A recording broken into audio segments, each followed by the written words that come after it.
मकर राशि वाले बंधु, आप सभी का बहुत बहुत स्वागत है, हृदय से अभिनंदन है मकर राशि भिंड यूट्यूब चैनल में। तो मकर राशि वालों, ध्यान से सुनिए। सावन के तुरंत बाद घटित होंगी ये 3 बड़ी घटनाएं। जी हाँ, भगवान शिव आपसे रुष्ट हैं या आपके ऊपर अपनी कृपा और आशीर्वाद बरसाने वाले हैं, ये निर्णय का समय अब आ चुका है। जी हाँ बंधु, सावन का महीना जैसे ही समाप्त होगा, 3 प्रकार की घटनाएं आपके जीवन को पूरी तरह से प्रभावित करेंगी, बदलाव लेकर आएंगी। पॉजिटिव है या निगेटिव है, ये आगे आपको कार्यक्रम में पता चलेगा। बंधुओं, एक बात याद रखना, समय हर वक्त हमें किसी न किसी प्रकार से संकेत देता रहता है। हम यदि समय में चल रहे संकेतों को, घटनाओं को संयोग समझकर टालते रहते हैं, तो कभी कभी हम ऐसी महत्वपूर्ण चीजों को भी मिस कर जाते हैं जो हमारे जीवन को पूरी तरीके से बदल सकती हैं और शायद ईश्वर के द्वारा दिए गए संकेत होते हैं। तो आज के इस कार्यक्रम में हम आपको बताएंगे 5 ऐसे बड़े संकेत जो यदि आपको मिल जाते हैं, ये 5 में से 3 संकेत भी मिल जाते हैं, तो आप 100% इस बात से आश्वस्त हो जाना कि शिव की पूर्ण कृपा अब आपके ऊपर बरसने वाली है। आपके आराध्य चाहे कोई भी हो, चाहे आपके कुल देवी या देवता हो, एक बार भोलेनाथ ने आपके ऊपर दया दृष्टि कर दी तो फिर हर देवी देवता की कृपा आपके ऊपर बरसती है। तभी तो इन्हें महादेव कहा जाता है। इन संकेतों को जानना बेहद आवश्यक है। चाहे भले ही सावन के इस महीने में आपने भाव या कुभाव किसी भी हिसाब से भोलेनाथ की पूजा की हो, समय पर या समय से देरी से या जल्दी जैसे भी की हो, कहने का मतलब यह है, लेकिन भोलेनाथ कहीं ना कहीं आपको हर वक्त देख ही रहे हैं और इसका नतीजा ये है कि अब इसका परिणाम प्रतिफल मिलने वाला है।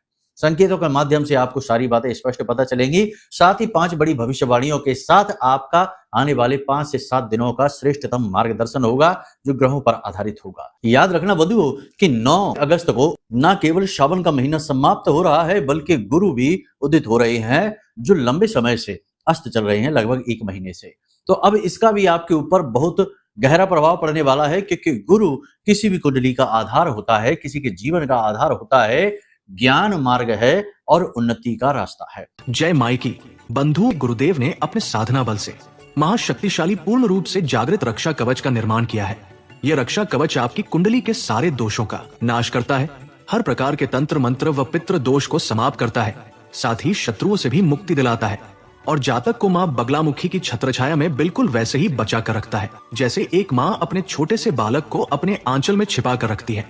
याद रखना बंधुओं, ये कवच कोई चीज नहीं है, ये तो माँ बगलामुखी की पवित्र ऊर्जा है जो गुरुदेव ने अपने साधना बल से आपको प्रदान की है। जो भी इस कवच को धारण करेगा उसका कोई बाल भी बाका नहीं कर पाएगा, वो हर सुख को प्राप्त करेगा। मित्रों, इतना दिव्य कार्य केवल गुरुदेव के समान पवित्र हृदय वाला साधक ही कर सकता है, इसलिए गुरुदेव का ये कार्य बेहद सराहनीय है। अब आपका कार्य है कि वीडियो में दिए गए नंबरों पर फोन करिए और अभी अपना रक्षा कवच अपने घर मंगवा लीजिए और माँ बगलामुखी की शरण में आ जाइए। ये एक सुनहरा अवसर है जो जीवन में केवल एक बार प्राप्त होता है, इसलिए इसे गंवाना नहीं है। जल्दी से फोन करिए क्योंकि कवच बेहद सीमित संख्या में ही है। धन्यवाद। जय माई की। तो इसके आपके ऊपर कैसे प्रभाव पड़ेंगे, इन 5 बड़ी भविष्यवाणियों में आपको इनकी झलक स्पष्ट तौर पर दिखाई देगी। यदि आपने इस कार्यक्रम को पूरा देख लिया तो 100% आपको हम बता दें कि आपको रोड मैप मिलेगा आने वाले 5 से 7 दिनों का। साथ ही भोलेनाथ की कृपा आपको प्राप्त हुई है या ये सावन का महीना भी व्यर्थ चला गया, आने वाला समय आपको कोई भी लाभ नहीं देने वाला है। आपके पूजा पाठ का, अनुष्ठान का, भोलेनाथ की भक्ति का, सारी बातें स्पष्ट होंगी। साथ ही कार्यक्रम के अंत में एक बहुत ही शक्तिशाली उपाय, क्रिया कह सकते हैं, जो हमने आज तक कभी नहीं किसी को बताया, आपको बताने जा रहे हैं। कार्यक्रमों में तो नहीं बताया है, वैसे भी बहुत कम लोगों से बताया है, क्योंकि गुप्त है ये बहुत उपाय, लेकिन इसका प्रभाव बहुत अधिक शक्तिशाली होता है। तो इस उपाय को भी हम बताएंगे, इसे भी आपको जरूर देखना है, क्योंकि इस उपाय को करने से 3 चीजें आपके जीवन में स्पष्ट तौर पर आ जाएंगी। पहली चीज कि मानसिक शांति और सुकून, यानी कि सुमति, जहां सुमति तहां संपत्ति नाना, इसीलिए कहा गया है, तो वह आपको प्राप्त होगी, यानी मानसिक शांति। दूसरा, अष्ट लक्ष्मी, सौभाग्य लक्ष्मी आपके घर प्रवेश कर जाएगी, यानी कि अलग अलग रास्तों से आपके जीवन में पैसा आएगा, धन दौलत आएगी। और तीसरा कि आपका हर जगह डंका बजेगा, मतलब कि आपका प्रभाव बढ़ जाएगा, आपका वर्चस्व बढ़ेगा, लोग आपके सामने खड़े नहीं रह पाएंगे यदि उनके मन में आपके प्रति नकारात्मकता है। यानी आपके शत्रु आपके सामने खड़े नहीं रह पाएंगे। ये बहुत ही गुप्त क्रिया है, इसे जानना बेहद आवश्यक है और जब एक बार आप जान जाएं तो इसे केवल अपने ऊपर आजमाएं, इसे किसी से बताएं नहीं, क्योंकि जब तक आप इसे गुप्त रखेंगे ये अपना काम करेगी। जैसे ही आप इसे किसी एक व्यक्ति को भी बता देंगे, इसका काम समाप्त हो जाएगा और उसके बाद फिर आप बार बार इस क्रिया को करेंगे तब भी इसका प्रतिफल आपको नहीं मिलेगा। यही इस उपाय की या इस टोटके का आन है, या कहते हैं इसमें खोट है, तो आपको इसका ध्यान रखना होगा। तो उम्मीद करते हैं सारी बातें आप समझ चुके हैं। अब कार्यक्रम में अंत तक ठहरेंगे तो बड़े लाभ लेकर जाएंगे, जो अब तक नहीं हुआ अब वो पाएंगे। चलिए महामाई को याद करते हुए कमेंट बॉक्स में भक्ति भाव के साथ लिख डालिए, जय मां भद्रकाली कृपा करो, हर हर महादेव। महामाई की पूर्ण कृपा आपको प्राप्त हो, ऐसा हम माई से निवेदन करते हैं और शायद हो ही चुकी है आपको पूर्ण कृपा प्राप्त, तभी आप आज इस कार्यक्रम को देख रहे हैं। बस चित्त के साथ देखिए, अंत तक ठहरिए।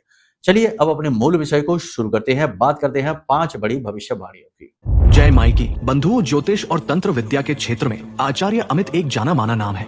पूज्य गुरुदेव के साधनाओं और ज्योतिष विद्या के अनुभव बेहद दिव्य है। जी हाँ, पूज्य गुरुदेव ने जिसकी भी कुंडली का विश्लेषण किया और कुंडली के अनुसार उसे सटीक उपाय व महामाई माँ बगलामुखी की विशेष कृपा दी, उसके जीवन में सकारात्मक बदलाव तो आए ही है। फिर चाहे समस्या कितनी ही कठिन क्यों ना हो, समाधान तो अवश्य हुआ है। अब ऐसे में यदि आप भी अपने जीवन की किसी बड़ी समस्या से जूझ रहे हैं, जैसे कि कर्जा बढ़ता ही जा रहा है, काम धंधा और व्यापार सब रुक चुका है, रिश्ते नातों में तनाव हद से ज्यादा बढ़ गया है, पूरा जीवन ही नकारात्मकताओं से भर गया है, तो ऐसे में यही सही समय है जब आप श्रेष्ठ गुरु से मार्गदर्शन प्राप्त करें और जीवन के अंधकार को समाप्त कर दिव्य प्रकाश की ओर कदम बढ़ाएं। वीडियो में दिए गए नंबरों पर तुरंत संपर्क करिए और अपनी कुंडली का विश्लेषण व समाधान पूज्य गुरुदेव के द्वारा करवा लीजिए। देर ना करें, आपके देवी देवताओं के आशीर्वाद से ये मौका खुद चलकर आपके पास आया है, इसे गंवाना नहीं है।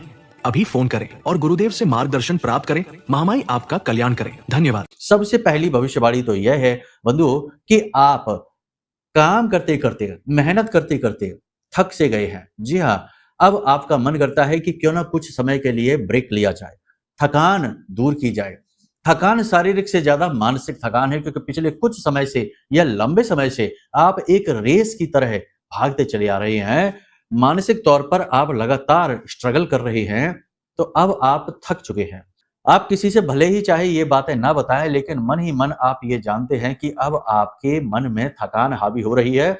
अब समय आपको जो भी दे रहा है, अच्छा है बुरा है, अब फर्क नहीं पड़ता है। अब बस आप विश्राम करना चाहते हैं, ब्रेक लेना चाहते हैं, और ये ब्रेक लेने की चाह आपकी प्रबल है। ऐसा नहीं है कि बस यूं ही आता जाता ख्याल है। यानी कि अब आप आने वाले समय में कुछ दिन के लिए, कुछ समय के लिए या कुछ हल्के फुल्के ब्रेक लेने के तरीके ढूंढेंगे, आराम करेंगे, चित्त को चैन पहुंचाएंगे, शरीर को आराम देंगे, दुनियादारी से, लोगों से, रिश्ते नातों से थोड़ी सी दूरी बनाएंगे। याद रखना बंधु कि आप एक ऐसे व्यक्ति हैं जो अपने जीवन की समस्याओं परेशानियों से कम परेशान हैं, आसपास के लोगों से और अपने रिश्ते नातों से ज्यादा परेशान हैं, क्योंकि लोग ना चाहते हुए भी या लोगों का कुछ इस प्रकार का रवैया आपके प्रति रहता है कि वो सांत्वना भी देने आएंगे तब भी आपको कुरेदेंगे ही, आपको कुछ ऐसी बातें बोलेंगे जो आपको छलनी कर जाएंगी, चुभ जाएंगी। तो अब आप ऐसे लोगों से भी पीछा छुड़ाना चाहते हैं, एकांत में जाएंगे, ब्रेक लेंगे। कुछ लोग योग और प्राणायाम को प्राथमिकता देंगे, मानसिक शांति के तरह तरह के अभ्यास भी करेंगे। कुछ लोग भक्ति करेंगे भगवान की और पूजा पाठ अनुष्ठान भी करेंगे, गहरे ध्यान के प्रयोग भी कुछ लोग करेंगे। ये बहुत अच्छी बात है। स्व की खोज करना बेहद आवश्यक है। इस संसार में आने का उद्देश्य केवल इतना सा नहीं है कि खाया पिया और पालन किया संसार के नियमों का और चले गए। नहीं, ये तो हमारे लिए एक पवित्र यात्रा है जो जन्म जन्मांतर से चली आ रही है, और इस यात्रा का उद्देश्य केवल एकमात्र है कि हमारा आत्मिक उत्थान हो सके, श्रेणी हमारी बढ़ सके, यही है। तो कुछ लोग अब इसको समझेंगे गहराई से और आध्यात्मिक होंगे। बहुत अच्छी बात है, ये बहुत आवश्यक है। संतान को लेकर कुछ चिंताएं मन में रहेंगी, काम को लेकर भी थोड़ी बहुत चिंता, स्ट्रेस जरूर रहेगी, लेकिन अब आप अपने काम के स्ट्रेस और तनाव को सहना सीख गए हैं। इस चीज की अब आपको कुछ आदत सी हो चुकी है। स्वास्थ्य को लेकर भी थोड़ी सी परेशानी रहेगी।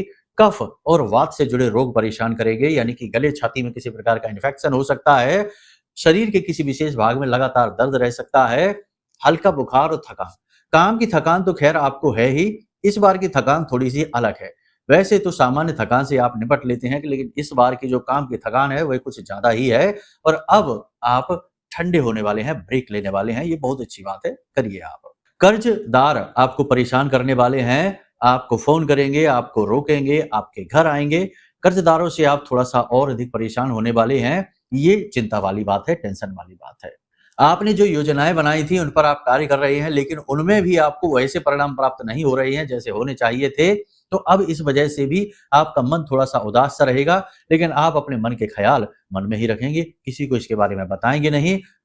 किसी को बताने का फायदा भी नहीं है। ये बात आप अच्छी तरीके से जानते हैं कि आप अपनी दुख तकलीफ, मन की परेशानी चाहे किसी को बताएं या ना बताएं, कम होने वाला नहीं है। जिसको भी आप बताएंगे वो कुछ इस प्रकार से आपके ऊपर कटाक्ष करेगा, ऐसी बातें बोलेगा कि उल्टा आपकी तकलीफ और बढ़ ही जाएगी। तो इस वजह से आप अपने मन के विचारों को मन में ही रखेंगे। गंभीरता को आप अपने जीवन में प्राथमिकता देंगे, कम बात करेंगे लोगों से और कम एक्टिविटी भी करेंगे। बात करते हैं आपकी राशि की महिलाओं की, तो महिलाओं को भी सतर्क सावधान रहने की आवश्यकता है। महिलाओं पर किसी प्रकार के लांछन लग सकते हैं, दोषारोपण हो सकता है और स्वास्थ्य को लेकर भी परेशानियां हो सकती हैं, मासिक धर्म को लेकर परेशानियां उत्पन्न हो सकती हैं। साथ ही सबसे बड़ी बात यह है कि महिलाओं को बहुत ज्यादा मानसिक तनाव की, स्ट्रेस की स्थिति हो सकती है। घरेलू परेशानियों से महिलाएं ज्यादा व्यथित होंगी। हालांकि अपनी बुद्धिमानी का प्रयोग करेंगी महिलाएं और मन को शांत करने के प्रयास अभ्यास जरूर करेंगी, लेकिन इधर उधर की बातों से परेशान हो जाना, व्यथित हो जाना बिल्कुल सामान्य सी बात है। शरीर के किसी विशेष भाग में लगातार, खास तौर से कमर और कमर के निचले हिस्से में, पैरों में दर्द, तकलीफ, चोट का संभावना बन रही है, तो थोड़ा सा सावधान रहने की आवश्यकता है। महिलाओं को इस बात की सलाह हम देते हैं कि इन्हें जितना हो सके उतना लोगों से बातचीत कम करें। वैसे तो आपकी आदत नहीं है कि किसी की बात किसी से कह दें, लेकिन फिर भी किसी का भी हित करने के चक्कर में आप किसी की बात इधर-उधर जरूर कह देती हैं। आपकी मंशा ये रहती है कि किसी का हित हो जाए, अच्छा हो जाए, भला हो जाए, लेकिन भला होने के बजाय उल्टा बुरा ही होता है और आपके ऊपर लांछन लग जाते हैं। तो ऐसा आपको नहीं करना है। इसकी बात उससे भूलकर भी नहीं कहें। जिसके भाग्य में जो लिखा है उसे वह प्राप्त होगा। आप केवल अपने बारे में ध्यान दें, अपने स्वास्थ्य को सबसे अधिक प्राथमिकता दें, पानी अधिक पिएं, खाने पीने का विशेष ध्यान रखें। और आपकी एक खास आदत है कि वैसे चाहे आप काम करें या ना करें, लेकिन जब आप काम करना प्रारंभ करती हैं तो आप बहुत अधिक लगन से, मेहनत से कार्य करती हैं, जिसकी वजह से थकान आपके ऊपर हावी रहती है। हल्का बुखार और शरीर में तनाव भी आपको महसूस होगा, यानी स्ट्रेस लेवल आपका हाई होगा। तो ब्लड प्रेशर के चांसेस, यानी जो मरीज हैं उनको तकलीफ बढ़ने के चांसेस हैं, थोड़ा सा सावधान रहें। आप अपनी वाणी का, यानी आप पुरुषों की बात कर रहे हैं, आप अपनी वाणी का कठोर प्रयोग करेंगे। आपकी वाणी की वजह से लोग आपसे नाराज होंगे और हो सकता है कि आपके साथ किसी का झगड़ा भी हो जाए, तनाव की स्थिति भी बन जाए। तो थोड़ा सा अपनी वाणी पर आप नियंत्रण रखें, कठोर शब्दों का प्रयोग ना करें, किसी को भी सलाह देने की कोशिश ना करें और ना ही किसी के व्यक्तिगत जीवन में किसी भी प्रकार से हस्तक्षेप करें। यह आपके लिए ठीक नहीं होगा। अब बात करते हैं चेतावनी की। 3 बड़ी घटनाओं के बारे में हमने आपसे बोला था, तो अब ध्यान से सुनिए कि यदि आपकी नींद और रात्रि को 11 बजे से 1 बजे के बीच में खुलती है लगातार सावन महीना समाप्त होने के बाद, ध्यान से सुनना, ये बहुत बड़ा संकेत है और ये संकेत घटनाओं की ओर आपको कुछ ना कुछ संकेत देगा। तो ध्यान से समझिए, यदि आपकी नींद लगातार रात को 11 बजे से 1 बजे के बीच खुल जाती है, तो ये संकेत है कि आपके पितृ पूर्वज आपसे किसी प्रकार का संपर्क करने की कोशिश कर रहे हैं। किसी प्रकार की आपके घर में शक्ति, नकारात्मक शक्ति ही कहेंगे, क्योंकि चाहे पितृ ही क्यों ना हो, वो भी प्रेत का ही स्वरूप होते हैं। अधोगामी पितृ हैं जो इस संसार में भटकते हैं प्रेत बन के, और ऊर्ध्वगामी जो पितृ होते हैं वो तो पितृलोक में वास करते हैं, वो नहीं आते भटकने के लिए, वे तो पितृ पक्ष में ही आते हैं, बाकी ऊपर से ही देखते हैं, आशीर्वाद देते हैं। तो जो 1 बजे यानी 11 बजे से 1 बजे के बीच आपकी आंख यदि सावन महीना समाप्त होने के बाद लगातार खुलती है कुछ दिनों तक, तो सतर्क हो जाइए, क्योंकि आपके घर में किसी प्रकार का प्रेत, किसी प्रकार का कोई ऐसा साया है जो आपको परेशान कर सकता है। आपको यह संकेत दे रहा है, प्रकृति आपको संकेत दे रही है। इसी प्रकार यदि आपकी नींद 3 बजे के आसपास सुबह खुलती है, तो यह भी एक शुभ संकेत है।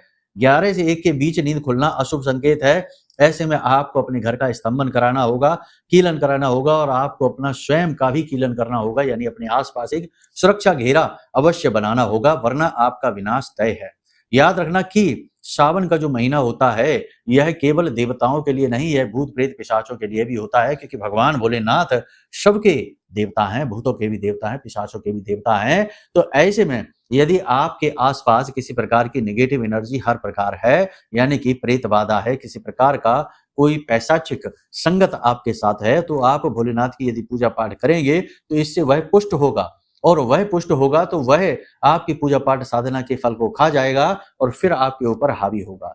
ये बातें चाहे भले ही सुनने में आपको थोड़ी सी अटपटी लग रही हो, लेकिन ऐसा ही होता है, क्योंकि लोग जानते समझते नहीं है। पूजा पाठ करने के कुछ विशेष नियम अनुष्ठान होते हैं, बिना उत्कीलन किए मंत्र उच्चारण शुरू कर देते हैं, बिना गुरु से गुरु दीक्षा लिए हुए बड़ी बड़ी साधनाएं प्रारंभ कर देते हैं, और भगवान की पूजा पाठ अनुष्ठान के समय भी नकारात्मक विचार मन में रखते हैं, नकारात्मक कार्य करते हैं। कुछ लोग तो श्रावण के महीने में शराब और मांसाहार का भी सेवन कर लेते हैं, और सुबह के समय शिवलिंग पर जल समर्पित करके आ रहे हैं और शाम के समय शराब पी ले रहे हैं। तो अब ऐसे लोगों के साथ क्या होगा? इनकी तो प्रेत ही पुष्ट होंगे, इनकी पूजा का फल तो प्रेत ही खाएगा। तो अब ऐसे में विनाश तय है, परेशानी आना निश्चित है। ऐसे लोगों को चाहिए कि जल्द से जल्द अपने दुर्गुणों से मुक्ति प्राप्त करें, क्योंकि हमने जैसे शुरुआत में कहा था कि संकेतों को पहचानना बहुत अधिक आवश्यक है। कभी कभी आपके जीवन में आ रही मुसीबत परेशानी का कारण दुनियादारी नहीं, आप स्वयं ही होते हैं। तो अपने दुर्गुणों से मुक्ति प्राप्त करें और अपना सुरक्षा घेरा बनाएं। सुरक्षा घेरा आपका क्या है? एक तो आपका सुरक्षा घेरा यह रहेगा कि आप स्वयं भी बड़ी बड़ी पूजा पाठ अनुष्ठान करें, गुरु दीक्षा लेकर विशेष पूजा पाठ करें, अनुष्ठान करें, जिससे आपका सुरक्षा घेरा तैयार हो जाए। शक्ति की पूजा करें, यानी कि 10 महाविद्या में से किसी भी महाविद्या का आप पूजन करें विशेष भाव के साथ में, तो आपके आसपास एक कवच निर्मित होता है। जैसे कि हम आपको बताएं मां बगलामुखी के बारे में, मां बगलामुखी हमारी आराध्य देवी हैं, और यदि आप इनका विशेष भाव के साथ अनुष्ठान करते हैं, पूजा पाठ करते हैं, तो आपके आसपास एक बाल का कवच निर्मित होता है। लेकिन यह आसान नहीं है, इसमें वर्षों की साधना लगती है, वर्षों की मेहनत लगती है। इसीलिए जो असहाय हैं, जिनके पास समय कम है, जिनके पास ज्ञान कम है, जिनके पास मार्गदर्शन नहीं है, उन्हें इस प्रकार की साधनाएं करनी भी नहीं चाहिए, इनसे थोड़ा सा दूर रहें। तो अब ऐसे में आपकी सुरक्षा कैसे हो? तो इसी समस्या का समाधान करने के लिए हमने यह विशेष महारक्षा कवच मां बगलामुखी के विशेष मंत्र से अभिमंत्रित करके आपके लिए तैयार किया है। आप चाहें तो इसे ऑर्डर कर सकते हैं। यह कोई वस्तु नहीं है, याद रखना, यह मां बगलामुखी की दिव्य ऊर्जा है जो सीधे आप तक पहुंचेगी और आपके आसपास बाल का कवच निर्मित करेगी, आपकी हर वक्त हर बुरी परिस्थिति में सुरक्षा करेगी। तो यह कोई चीज नहीं है, यह ऊर्जा है, और ऊर्जा का कोई मूल्य नहीं होता है। फिर भी हमने इसका बहुत छोटी सी दक्षिणा रखी है, क्योंकि हमें चीजें मुफ्त में नहीं मिलती। इसके लिए जो चीजें एकत्रित की गई हैं वो बाजार से लाई गई है। तो थोड़ा व्यवहारिक होकर सोचें, ये ना सोचें कि ये व्यवसाय है। यदि आपके मन में जरा सा भी नकारात्मक विचार, उल्टे सीधे विचार आए तो बिल्कुल भी ना मंगाएं, आपके लिए नहीं है ये। यहाँ पर भाव की आवश्यकता है, यदि मन में भाव रहे तो ही मंगाना, वरना कोई आवश्यकता नहीं है। ठीक है? तो सीधी सी बात है कि पूजा पाठ साधना और महामाई की कृपा प्राप्त करने के लिए मन का शुद्ध होना बहुत अधिक आवश्यक है, भावपूर्ण होना बहुत अधिक आवश्यक है, वरना चीजें काम ही नहीं करती हैं। तो दुर्बुद्धि और अधार्मिक लोग जो हैं उनके लिए ये कवच नहीं है। केवल जो सात्विक हैं, भगवान के भक्त हैं और जो जीवन में सचमुच में देवी की कृपा चाहते हैं, उनके लिए है ये कवच। तो दूसरा काम आप ये कर सकते हैं। अब यदि आपकी नींद 3 बजे के आसपास सुबह लगातार खुल रही है तो आप खुश हो जाइए, क्योंकि आपके आसपास कोई पैशाचिक शक्ति नहीं है, प्रेत बाधा नहीं है, भोलेनाथ की कृपा आप तक पहुंच रही है। आपको ऐसे में 3 बजे यदि नींद खुलती है तो जल्दी ही जाग जाना चाहिए। सूर्योदय होने से पहले स्नान आदि करने के बाद प्रतिदिन पूजा पाठ अनुष्ठान करने चाहिए। बेहतर होगा कि आप भोलेनाथ की ही पूजा करें, पंचाक्षरी मंत्र का जाप करें, या फिर आप मां बगलामुखी का भी अनुष्ठान कर सकते हैं। इसके विषय में विशेष जानकारी प्राप्त करने के लिए आप वीडियो में दिए गए नंबरों पर फोन करिए, हम आपको सारी जानकारी पहुंचा देंगे। अब सावन की पूजा पाठ अनुष्ठान का, भगवान की भक्ति का आपको लाभ मिल रहा है या फिर नुकसान हो रहा है? क्योंकि नुकसान भी हो सकता है। हमने जैसा कि आपको कहा कि दुर्गुणों से युक्त इंसान को पूजा पाठ भी फलित नहीं होती है, उल्टे फल देना शुरू कर देती है। तो आपको याद रखना है कि यदि आपके काम तुरंत से बनने शुरू हो जाएं, श्रावण का महीना समाप्त होने के बाद आपके काम बनने शुरू हो जाएं, आपको सफलता मिलनी शुरू हो जाए, आपका मन शुद्ध हो जाए, हल्कापन आपको महसूस होने लगे, तो समझो कि आपके साथ अच्छा होने वाला है, कृपा आपके पास आ रही है। और यदि ऐसा नहीं होता है, उल्टा और दबाव आपके ऊपर बढ़ जाए, कर्जदार आपको परेशान करने लग जाए, स्वास्थ्य खराब होने लग जाए, तो समझ लेना कि आपके ऊपर नकारात्मक शक्तियों का प्रभाव बहुत अधिक है। तो ऐसे में आप अपनी शुद्धि अवश्य कराएं, अपने घर परिवार का कीलन और अपने स्वयं का रक्षा कवच निर्मित करें, या फिर इस रक्षा कवच को आप मंगा लें। श्रेष्ठ आपके लिए यही रहेगा।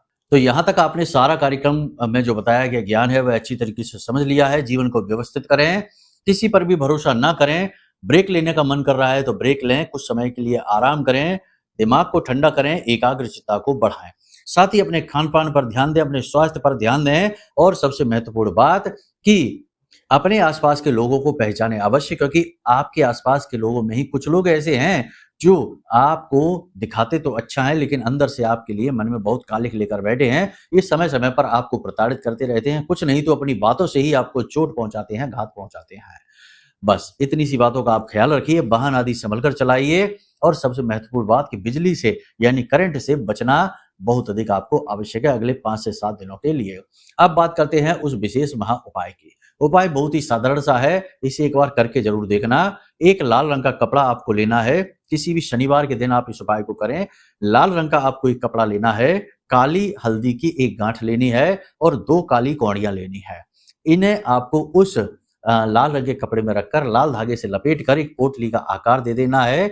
अब इस पोटली को आपको माता लक्ष्मी के चरणों में रख देना है और पूरी रात के लिए वहीं पर इसे रखी छोड़ दें और उसके बाद अगले दिन सुबह सूर्योदय होने से पहले इस पोटली को उठाएं और अपनी तिजोरी में यहाँ जहां आप धन संचित करते हैं वहां पर रख दें, या फिर आप दुकानदार हैं या व्यवसायी हैं तो अपने गल्ले में जहां पैसे इकट्ठे होते हैं वहां रख दें। जैसे ही आप इस पोटली को वहां रखेंगे, कोई मंत्रोच्चारण नहीं करना है, कोई विशेष पूजा पाठ नहीं करनी, कुछ भी नहीं करना है, बस इसे आप वहां रख दीजिए। जैसे ही आप वहां रखेंगे तो आप देखेंगे कि अचानक से आपके पैसे का फ्लो बन गया है, अचानक से पैसा आपकी ओर खींचा चला आ रहा है, हर तरफ से चारों तरफ से पैसा आपकी ओर खिंच रहा है, रुका हुआ पैसा आपको मिलना शुरू हो गया, व्यापार में आपकी उन्नति शुरू हो गई। तो इस क्रिया को एक बार करके जरूर देखना, 3 से 4 दिनों में ही इस क्रिया के प्रतिफल आपको मिलने शुरू हो जाएंगे। याद रखना कि इस पोटली को आपको बार बार छूना नहीं है, उल्टे सीधे हाथों से इसे नहीं छूना है और घर में सूतक पातक यदि हो जाता है तो इस पोटली को जल विसर्जित करें, दूसरी पोटली घर की शुद्धता होने के बाद बनाएं और फिर इसी प्रकार से इसको प्रयोग करें। लेकिन इस पोटली को ना तो किसी को दिखाएं और ना ही किसी को इसके बारे में भूल कर भी बताएं। जिस दिन आप इस पोटली के बारे में किसी को बता देंगे उसी दिन से इस क्रिया का फल मिलना आपको बंद हो जाएगा, फिर आपको दोबारा कभी भी इस क्रिया का फल नहीं मिलेगा, चाहे आप इसे लाख बार ही दोबारा क्यों ना कर लेना। तो इस क्रिया को भी आप करके देखिए। बाकी महामाई मां बगलामुखी की शरण में आ जाइए। माई की राजसिक सिद्धि है और माई की सिद्धि कभी खाली नहीं जाती है। पूजा पाठ अनुष्ठान की सारी विधियां हम आपको बता देंगे। इस रक्षा कवच को आप आज ही ऑर्डर कर लीजिए, ये जीवन के लिए बिल्कुल संजीवनी बूटी की तरह कार्य करेगा। इस बात को हम आपको पूरे आश्वासन के साथ कहते हैं क्योंकि हमने जीवन माई को समर्पित किया है और हम जानते हैं कि माई किस प्रकार से कार्य करती हैं। ठीक है, तो चलिए बंधु, उम्मीद करते हैं सारी बातें आपने समझ ली हैं। मन में कोई प्रश्न उठे तो नंबर वीडियो में दिए गए हैं, नंबरों पर फोन करिए, सारी जानकारी ले लीजिए। कुंडली विश्लेषण कराना है तो उसके लिए भी इन्हीं नंबरों पर फोन करिए। तो चलिए बंधु, अब कार्यक्रम को यहीं विराम देते हैं। हमेशा हंसते रहिए, मुस्कुराते रहिए, सकारात्मक रहिए, महामाई पर अपनी आस्था और विश्वास बनाकर रखिए क्योंकि आपका उद्धार तो वहीं से होना है। प्रेम से बोलिए जय माई की। हमारे प्रिय और परम पूज्य आचार्य जी ने अपनी साधनाओं के अनुभवों पर आधारित शक्तिशाली उपाय और क्रियाओं के माध्यम से हजारों लोगों के जीवन को पूरी तरह से बदला है। आचार्य जी के द्वारा बताया गया हर एक उपाय इतना सटीक और कारगर होता है कि जो भी इसे पूरे भाव के साथ कर लेता है उसे साक्षात महामाई की कृपा और आशीर्वाद प्राप्त हो जाती है। इसलिए निसंकोच इन उपायों को पूरे भाव के साथ करिए, आपका कल्याण होगा। जय माई की।